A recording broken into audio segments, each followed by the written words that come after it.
Before anyone is dazzled with all the pain and degradation that has transpired, it might help to ease into this with the way my common-law spouse told me in so many words.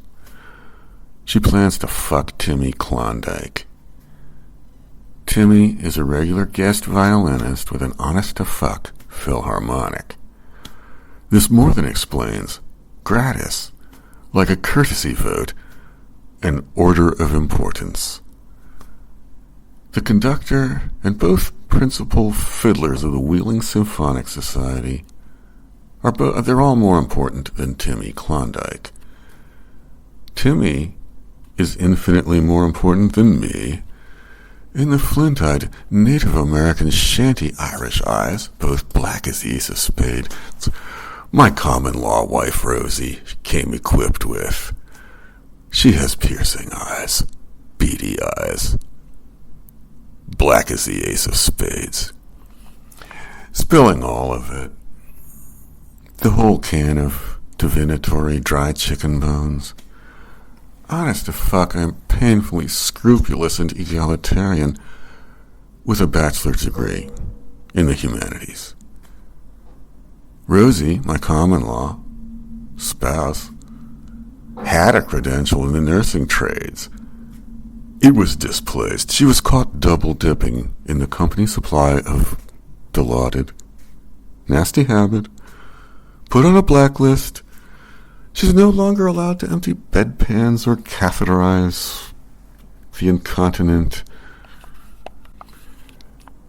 And by all the pain suffered by holy Jesus, Rosy is no longer allowed to steal pharmaceutical-grade truth serums and date rape products used at frat parties. She used to make good money on the sly.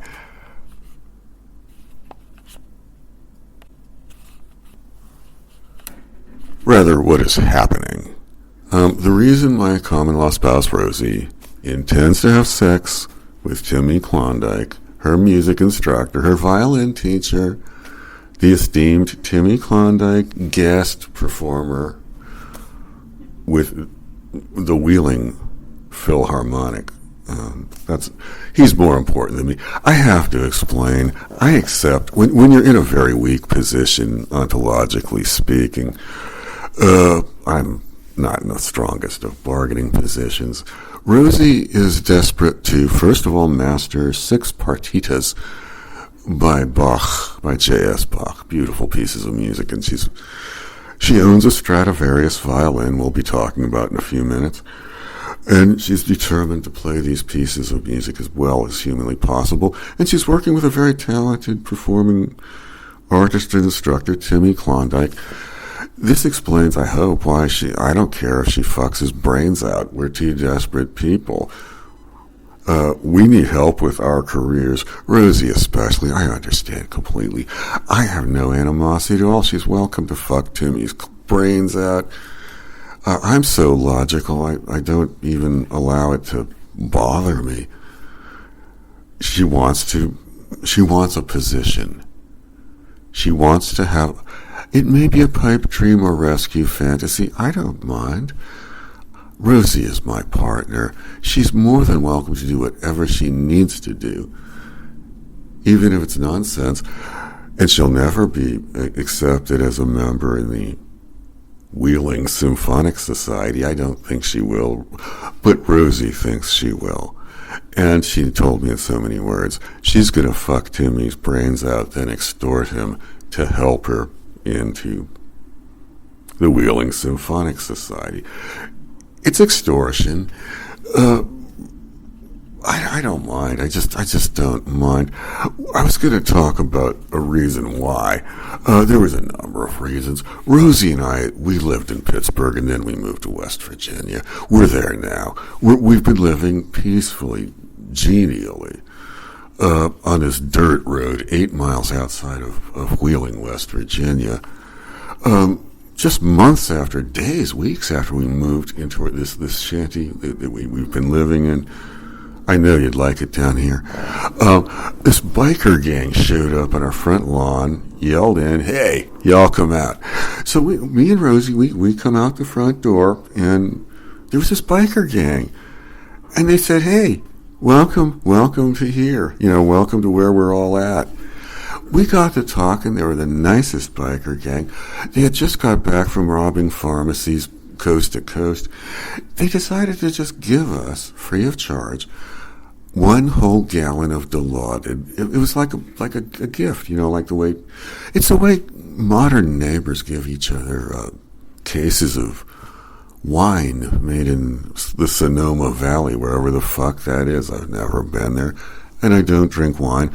But Rosie and I, we're both addicted to hard narcotics. One thing about me and Rosie, one reason we get along so well, we're so amicable towards one another's pipe dreams and needs and behaviors, we've both been addicted to hard narcotics since grade school. And now that we have 1 gallon, well, the two of us currently are nursing 1 gallon of Dilaudid until it runs out, at which point we're going to be in serious trouble and we'll probably be selling drugs for a biker gang. But that's okay with me and Rosie. Anyway, I'm going to keep tabs on I forgot to mention, this dirt road we're living on, there are some peculiarities. Like in Pittsburgh, when people die, they tend to stay dead. One of the interesting things where we're at now, whether a person is alive or dead, they got an equal chance right up on this dirt road.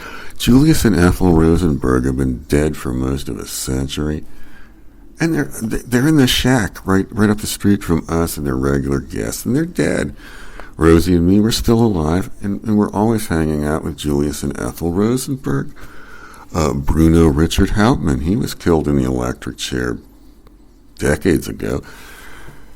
And somehow he just magically came back to life in a shack a quarter mile the other direction up that lovely dirt road me and Rosie live on. And we expect to live out our remaining years here in a dirt road 8 miles out of Wheeling, West Virginia. And I just want to keep tabs on the beautiful way of life we have.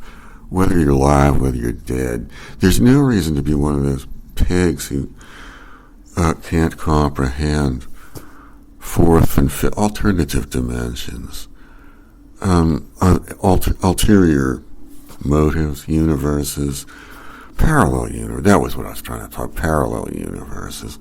They're everywhere, and people are just dolts with regard to them. That's one of the reasons we got the fuck out of Pittsburgh. People were telling us to get the hell out. But I'll talk about the problem that caused us to sort of get run out of Pittsburgh. That was an episode in mine and Rosie's life. But anyhow, I'm going to be talking about this in bits and pieces for as long as I can stand it and for as long as you can enjoy it. So I'll be talking about my life in West Virginia with Rosie, my common law spouse. Thanks for listening.